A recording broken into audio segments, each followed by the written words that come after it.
Howie, I leave you alone for 1 minute, and you've bumbled your way into the Scandalval. It's now the Mandelval, and it's a giant mess. What say you? What have I done? What have I done? I have. Yes, what have you done? I have.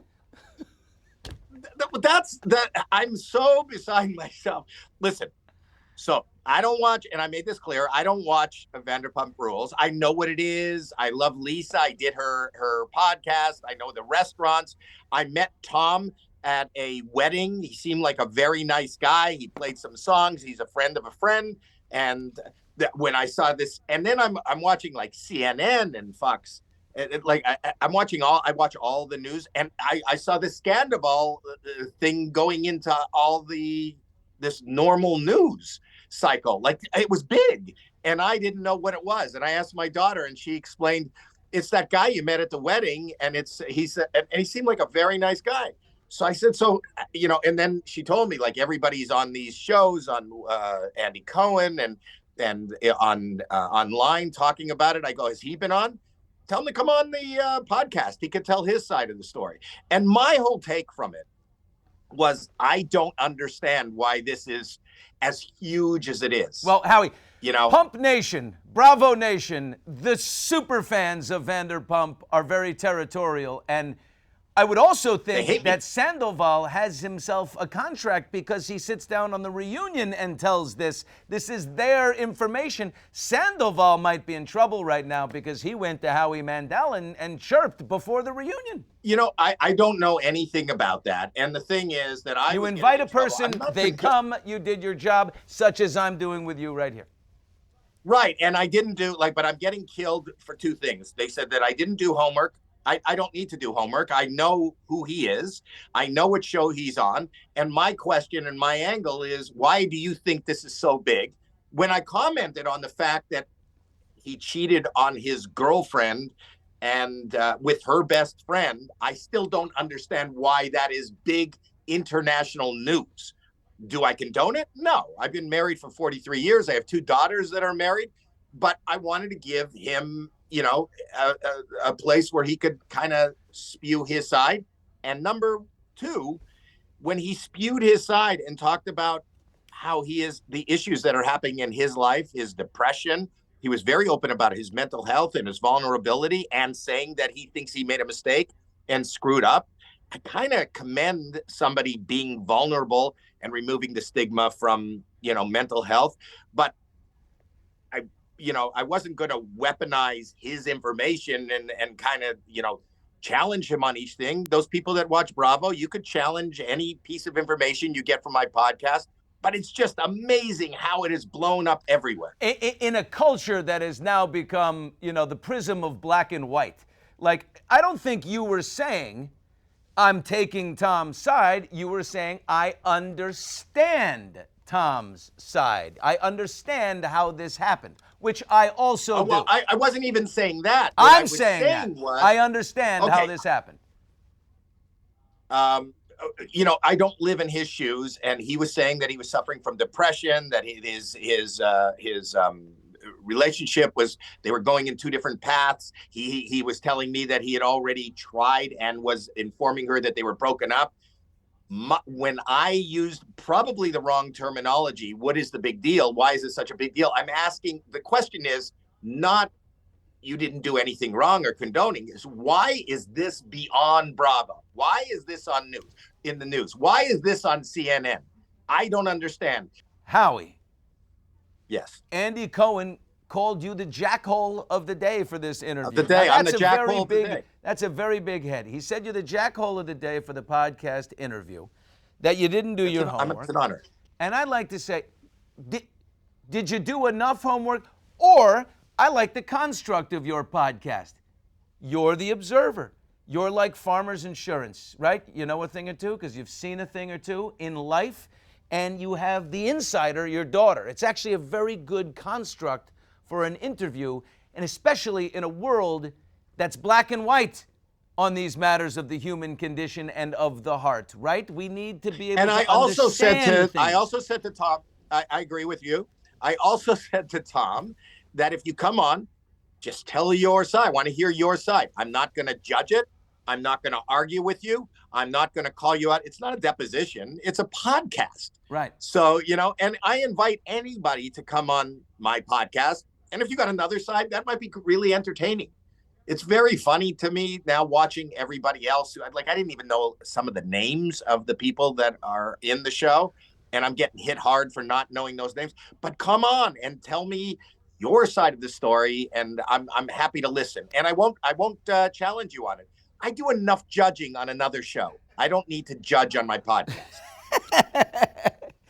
Now, Andy Cohen also warned you have to be careful before you take a side.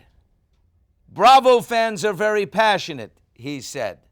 Are you scared of Vanderpump Nation right now? Are you terrified of what's happening on social media? Terrified. You have no idea. If you, this is the only time I've been using my phone is to talk to you.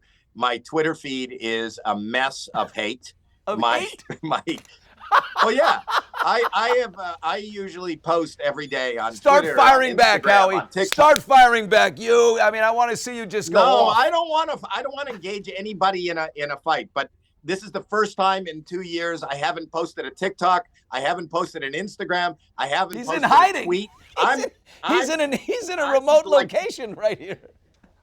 Yes, I'm on lockdown. I have never felt this kind of vitriol, negativity. Let me connect with you. It reminds me of the time I criticized Nicki Minaj for being 15 minutes late to a live American Idol show. Her fans ate me alive. And they're still doing it. It's like they don't forget.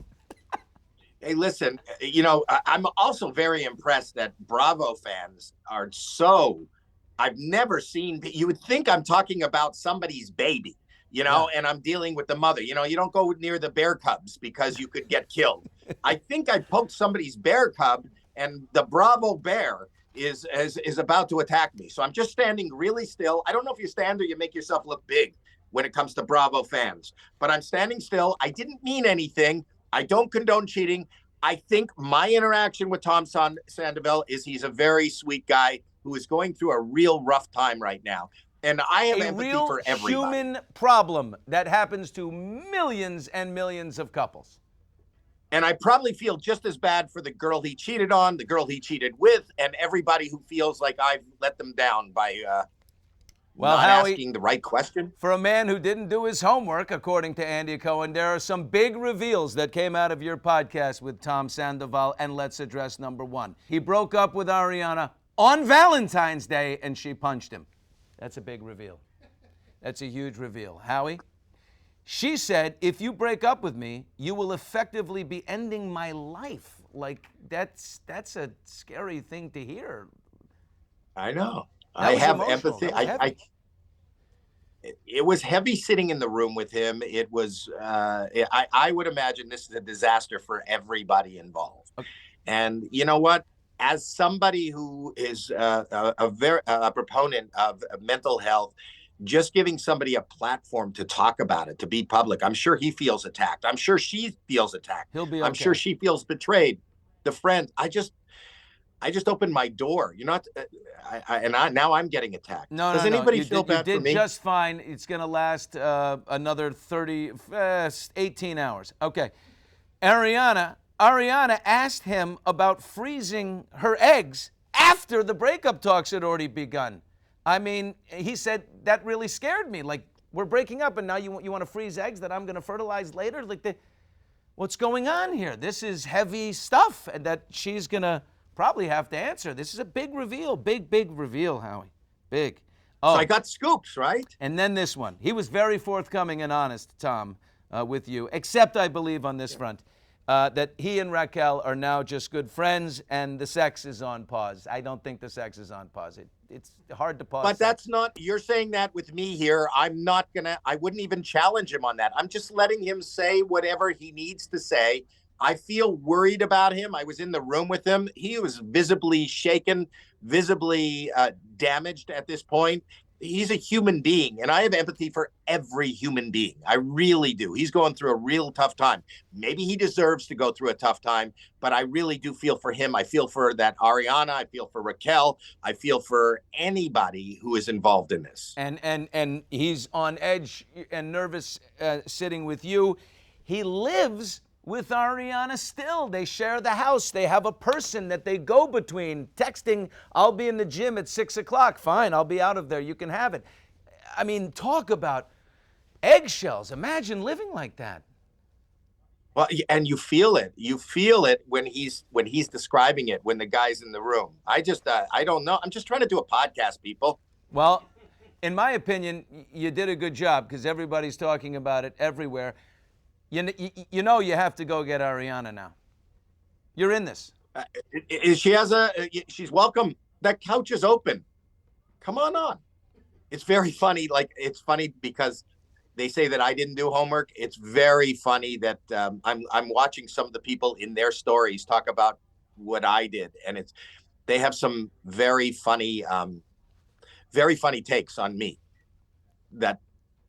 Such as? So Lala, in her story, she doesn't know me. The first thing she says, she's sitting in the dark. She's sitting in some hotel room in New York in the dark, saying that the lighting was bad on my podcast.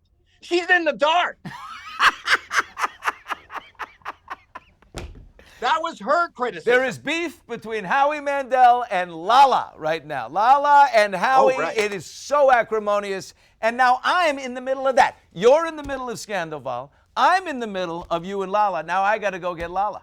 Get me Lala. And Tuesday, on my next broadcast of my podcast, Howie Mandel Does Stuff, Nick Cannon comes on to announce baby mama number baby 13 and baby mama 7. Like, is that what? Yeah, I don't know. I don't know. Next Tuesday. Okay. What kind of trouble am I going to get in? To build up the hype for you and Lala finally coming together? Wouldn't that be smart?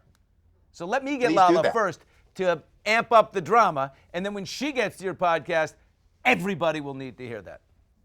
I like Lala. Lala's funny. I didn't know Lala. I've been watching her stories. Lala, I'm a fan. Howie, I am a fan. You're a great man.